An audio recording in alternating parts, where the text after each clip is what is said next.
Hi friends, welcome to my channel BNG cooking blogs. ఈరోజు నేను mushroom biryani చేస్తున్నాను. ఇంట్లోనే ఈజీగా హెల్తీగా చేసుకోవచ్చు. బయట రెస్టారెంట్లో కల్తీ ఫుడ్ చేసేదానికన్నా మనం ఇంట్లోనే ఈజీగా చేసుకొని ఎంజాయ్ చేయవచ్చు. ఈ ఛానల్ ఫస్ట్ టైం చూసినట్టయితే కింద ఉన్న సబ్స్క్రైబ్ బటన్ని ప్రెస్ చేసి పక్కన ఉన్న బెల్ ఐకాన్ని క్లిక్ చేయండి. నేను ఏ వీడియో పెట్టినా మీరు మిస్ అవ్వకుండా చూడటానికి మీరు సపోర్ట్ చేస్తారని మనస్ఫూర్తిగా కోరుకుంటున్నాను. ఇప్పుడు ప్రాసెస్లోకి వెళ్ళిపోదాం. ఇక్కడ నేను బాస్మతి రైస్ని వాడుతున్నాను. మీరు నార్మల్ రైస్తోనే వాడుకోవచ్చు. వీటిని 2-3 సార్లు కడిగి ఒక 1 అవర్ నానబెట్టుకోవాలి. 1/2 kg మష్రూమ్స్ని తీసుకొని వీటిని బాగా వాష్ చేసి కట్ చేసుకోవాలి. ఇప్పుడు ఒక బౌల్లో గోరువెచ్చని నీళ్ళని తీసుకొని మష్రూమ్లను వేసి వీటిని బాగా వాష్ చేసుకోవాలి. పైన ఉన్న చెత్త అలాగే ఏదైనా బ్యాక్టీరియా ఉన్నా కూడా పోతుంది. 2-3 సార్లు బాగా వాష్ చేసుకోవాలి. ఇలా వాష్ చేసుకున్న తర్వాత మష్రూమ్ పైన ఉన్న బ్లాక్గా ఉన్న పొరని ఇప్పుడు మనము ఇలా పీల్ చేస్తే ఈజీగా వచ్చేస్తుంది. మష్రూమ్ పైన ఉన్న పొరని మనము ఇలా తీసేసుకోవాలి. ఇలా అనగానే చేయికి ఊడి వచ్చేస్తుంది.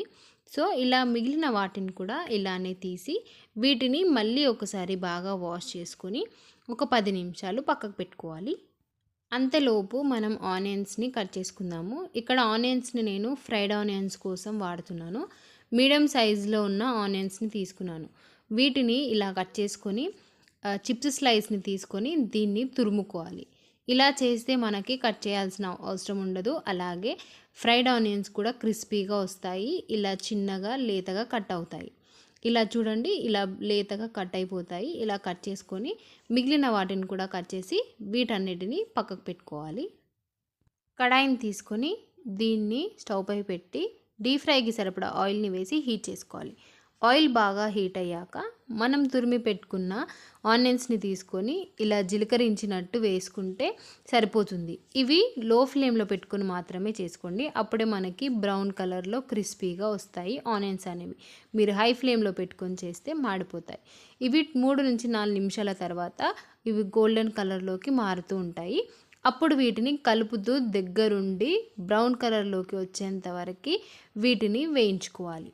ఆ తర్వాత 5 నిమిషాలకి ఇవి గోల్డెన్ బ్రౌన్ కలర్లోకి వచ్చేసాయి. ఇప్పుడు వీటిని ఆయిల్లో నుంచి సపరేట్ చేసేసుకోవాలి. లేదు అంటే మాడిపోతాయి. మీరు కలర్ రాగానే వీటిని ఆయిల్లో నుంచి సపరేట్ చేసేసి ఒక బౌల్లోకి వేసేసుకోండి. ఇప్పుడు ఇలా అంతా అయిపోయాక ఇప్పుడు మష్రూమ్స్ని తీసుకొని వీటిని కట్ చేసుకుందాం. మష్రూమ్లు కట్ చేయడం అనేది చిన్నగా కాకుండా పెద్దగా కాకుండా మీడియం సైజులో లాగా కట్ చేసుకోండి. కావాలి అనుకున్న వాళ్ళు ఇలా వాడుకున్నా కూడా పర్వాలేదు. నేను వాటిని 2 ముక్కల్లాగా కట్ చేస్తున్నాను. ఇవి బిర్యానీకి 2 ముక్కల్లా అయినా కూడా సరిపోతుంది. కాబట్టి నేను 2 ముక్కల్లాగా కట్ చేస్తున్నాను. మీరు మరీ చిన్నగా కట్ చేసుకుంటే మష్రూము ఉడుకుతూ ఉన్నప్పుడు ఇంకా చిన్నగా అయిపోతుంది కాబట్టి అవి మనకి చితికిపోతాయి. నేను చూపించిన విధంగా కట్ చేసుకుంటే బిర్యానీకి పర్ఫెక్ట్గా సెట్ అయిపోతాయి. పెద్దగా ఉన్న మష్రూమ్లని 3 కానీ 4 విధాలుగా కానీ కట్ చేసుకోండి. మీడియం సైజులో ఉన్న మష్రూమ్స్ని 2 మాత్రమే కట్ చేసుకోండి. ఇలా మిగిలిన వాటిని కూడా కట్ చేసుకోండి. అలా కట్ చేసుకున్న తర్వాత మనం ఇప్పుడు వీటిని మళ్ళీ వాటర్లో కొద్దిగంత సాల్ట్ వేసి ఒక 15 నిమిషాలు నానబెట్టుకోవాలి. ఇప్పుడు ఒక ప్యాన్ తీసుకొని దీంట్లో తగినంత ఆయిల్ని వేసి ఆయిల్ బాగా హీట్ అయ్యాక 2 బిర్యానీ ఆకులు, కొద్దిగంత జీలకర్ర, 4 లవంగాలు, కొద్దిగంత దాల్చిన చెక్కని వేసుకోవాలి. ఇవి కొద్దిగంత ఫ్రై అయ్యాక కట్ చేసుకున్న ఆనియన్స్ని వేసుకొని బాగా మిక్స్ చేసుకోవాలి. ఇలా మిక్స్ చేసుకున్న తర్వాత ఒక 30 సెకండ్స్కి దీంట్లోకి కొద్దిగంత పసుపు, అల్లం వెల్లుల్లి పేస్టు, లిటిల్ బిట్ సాల్ట్ వేసుకొని బాగా మిక్స్ చేసుకోవాలి. ఇలా మిక్స్ చేశాక గోల్డెన్ బ్రౌన్ కలర్లోకి వచ్చేంత వరకు ఆనియన్స్ని ఫ్రై చేసుకోవాలి. 3-4 నిమిషాల తర్వాత ఆనియన్స్ అనేవి బాగా ఫ్రై అయిపోతాయి. ఆనియన్స్ ఫ్రై అయ్యాక మనం ఇప్పుడు దీంట్లోకి ముందుగా కట్ చేసి పెట్టుకున్న మష్రూమ్ పీసెస్ని తీసుకొని ఇప్పుడు మనం దీంట్లోకి వేసేసుకుందాము. మష్రూమ్స్ అనేవి ఒక 2 నిమిషాల వరకు దగ్గరుండి కలుపుతూనే ఫ్రై చేసుకోవాలి. మనకు మష్రూమ్ బిర్యానీ టేస్ట్ రావాలి అంటే మనం మష్రూమ్స్ని ఫ్రై చేసుకోవడంలోనే ఉంటుందండి. మీరు ఎంత బాగా ఫ్రై చేసుకుంటే మనకు మష్రూమ్ పీసెస్ కానీ మష్రూమ్ బిర్యానీ టేస్ట్ కానీ అద్భుతంగా వస్తుంది. చూడండి, 3 నిమిషాల తర్వాత మష్రూమ్స్ బాగా ఉడికిపోయాయి. మనం దీంట్లోకి 1 కప్పు టమాటాలను కూడా వేసుకొని బాగా మిక్స్ చేసి టమాటా నుంచి తొక్క వేరయ్యేంత వరకు ఉడికించుకోవాలి.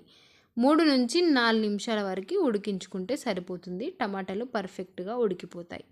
ఇప్పుడు వీటిని కలిపిన తర్వాత ఒక 2 నిమిషాలు మూత పెట్టి వీటిని ఉడికించుకోవాలి. ఇప్పుడు మూత తీసి చూస్తే టమాటాలు ఆల్మోస్ట్ ఉడికిపోతాయి. ఇప్పుడు మనం దీంట్లోకి స్పైసెస్ని వేసుకుందాము. తగినంత కారం, తగినంత ఉప్పు, 1/2 teaspoon garam masala, 1/2 teaspoon ధనియా పౌడర్ని వేసుకొని బాగా మిక్స్ చేసుకోవాలి. ఈ ముక్కలకి మసాలా అంతా పట్టేంత వరకు బాగా మిక్స్ చేసుకొని కలుపుతూ ఉండాలి. ఇలా కలిపిన తర్వాత మనం దీన్ని మరికొద్దిసేపు ఉడకనివ్వాలి. ఎంత బాగా ఉడికించుకుంటే అంత బాగా టేస్ట్ వస్తుంది కాబట్టి మనం కలుపుతూనే కొద్దిసేపు ఫ్రై చేసుకోవాలి.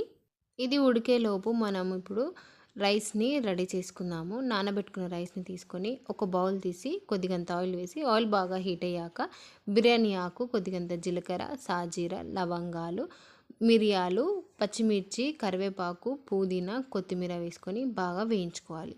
ఇవి బాగా వేగాక తగినన్ని నీళ్లు పోసుకొని ఇప్పుడు దీంట్లోకి కొద్దిగంత సాల్ట్, అలాగే కొద్దిగంత అల్లం వెల్లుల్లి పేస్ట్ కూడా వేసుకొని బాగా కలుపుకోవాలి. ఇలా కలిపాక మనం దీన్ని మీడియం ఫ్లేమ్లో పెట్టుకొని మసిలించుకోవాలి వాటర్ బాగా మసులుతూ ఉన్నప్పుడు మనం నానబెట్టుకున్న రైస్ని తీసుకొని వాటర్ అంతా తీసేసి రైస్ని వేసేసుకొని ఉడికించుకోవాలి. రైస్ అనేది 90% ఉడికితే సరిపోతుంది. ఇప్పుడు మనం రైస్ని ఒకసారి చెక్ చేసుకోవాలి. 90% ఉడికాక మనం దీన్ని స్టవ్ ఆఫ్ చేసుకొని పక్కకు తీసుకోవాలి. వాటర్ని అంతా వంపేసి తీసుకోండి. ఇప్పుడు మనకి రైస్ కూడా రెడీ అయిపోయింది, అలాగే మష్రూమ్ కర్రీ కూడా రెడీ అయిపోయింది కాబట్టి మనం కర్రీలోకి రైస్ని వేసేసుకోవాలి. ఇలా లేయర్ లాగా వేసేసుకోవచ్చు. నేను ఒకటే లేయర్ని వేస్తున్నాను. మీరు కావాలి అనుకుంటే 2 లేయర్లకు లాగా కూడా వేసుకోవచ్చు. రైస్లో ఉన్న మసాలాని నేను ఏది తీయలేదండి. కావాలి అనుకున్న వాళ్ళు మసాలాని తీసేసుకోవచ్చు. నేను ఏ మసాలా తీయకుండా వాటర్ని వంపేసి అలాగే మసాలాను కూడా యూజ్ చేస్తున్నాను. ఇలా అంతా వేసాక కొద్దిగంత వాటర్ని ఇలా జీలకరించుకోవాలి. మనం 90% ఉడికించాం కాబట్టి ఇంకో 10% ఉడకడానికి ఇలా వాటర్ని జీలకరించాను. ముందుగా చేసి పెట్టుకున్న ఫ్రైడ్ ఆనియన్స్ని తీసుకొని మనం రైస్పై వేసి గార్నిష్ చేసుకోవాలి. ఆనియన్స్ అనేవి చూడండి ఎంత బాగా క్రిస్పీగా బ్రౌన్ కలర్లోకి వచ్చాయో. నేను చెప్పిన విధంగా మీరు చేయండి, పర్ఫెక్ట్గా మీకు కూడా ఇలానే వస్తాయి. ఇక్కడ నేను ఫుడ్ కలర్ని వాడుతున్నాను. ఇష్టం లేని వాళ్ళు పసుపుతో చేసుకున్నా పర్వాలేదు, లేదంటే స్కిప్ చేసుకున్నా పర్వాలేదు. ఇప్పుడు మళ్ళీ కొద్దిగంత కొత్తిమీరని వేసి గార్నిష్ చేసుకోవాలి. ఆ తరువాత మరి కొంచెం పుదీనాను కూడా తీసుకొని రైస్పై వేసి గార్నిష్ చేసుకోవడమే. నేను ఇక్కడ గీని వాడుతున్నాను. 1 టేబుల్ స్పూన్ గీని వేస్తున్నాను. గీ ఇష్టం లేని వాళ్ళు స్కిప్ చేసుకోవచ్చు. ఇప్పుడు గీ వేసి దీనిపై మూత పెట్టి స్టవ్ పై ఒక పెంక పెట్టి దానిపై ప్యాన్ పెట్టుకోండి, కింద అడుగు పట్టకుండా ఉండటానికి. ఇప్పుడు మూతపై ఒక బరువును పెట్టి ఒక 15 నిమిషాలు దమ్ చేసుకోవాలి. ఆ తరువాత చూడండి రైస్ ఎంత బాగా ఉడికిపోయిందో, పర్ఫెక్ట్గా రెడీ అయిపోయింది. చూడండి అడుగు పట్టలేదు, మనకు రైస్ కూడా పొల్లు పొల్లుగా వచ్చేసింది. ఇప్పుడు మనం దీన్ని స్టవ్ ఆఫ్ చేసుకొని ఒక సర్వింగ్ బౌల్లోకి సర్వ్ చేసుకోవడమే. ఇప్పుడు ఒక బౌల్లోకి దీన్ని వేసేసుకోండి. చూడండి ఎంత బాగా ఉడికిపోయింది, రైస్ కూడా ఎంత బాగా ఫ్లేవర్ఫుల్గా ఉందో. ఇప్పుడు నేను ఇది టేస్ట్ చేసి చెప్తాను. ఆల్రెడీ నేను వీడియో తీసిన తర్వాత వాయిస్ ఓవర్ ఇస్తున్నాను కాబట్టి చెప్తున్నాను. టేస్ట్ మాత్రం చాలా బాగా వచ్చిందండి, నిజంగా చెప్తున్నాను. ఫస్ట్ టైం చేశాను నేను కూడా, కానీ టేస్ట్ మాత్రం చాలా బాగా వచ్చింది. సేమ్ రెస్టారెంట్ స్టైల్ లాగానే ఉంది. ఎంత బాగా ఉందంటే అంత బాగా వచ్చింది. సో మీరు కూడా ఒకసారి ఇలా ట్రై చేయండి. ఈ వీడియో మీకు నచ్చితే ఒక లైక్ చేసి షేర్ చేయండి. మరెన్నో వీడియోస్ కోసం నా ఛానల్ని సబ్స్క్రైబ్ చేసుకోండి. మీరు సబ్స్క్రైబ్ చేసుకొని నన్ను సపోర్ట్ చేస్తారని మనస్ఫూర్తిగా కోరుకుంటూ ఈ వీడియోని ఎండ్ చేస్తున్నాను. Thank you.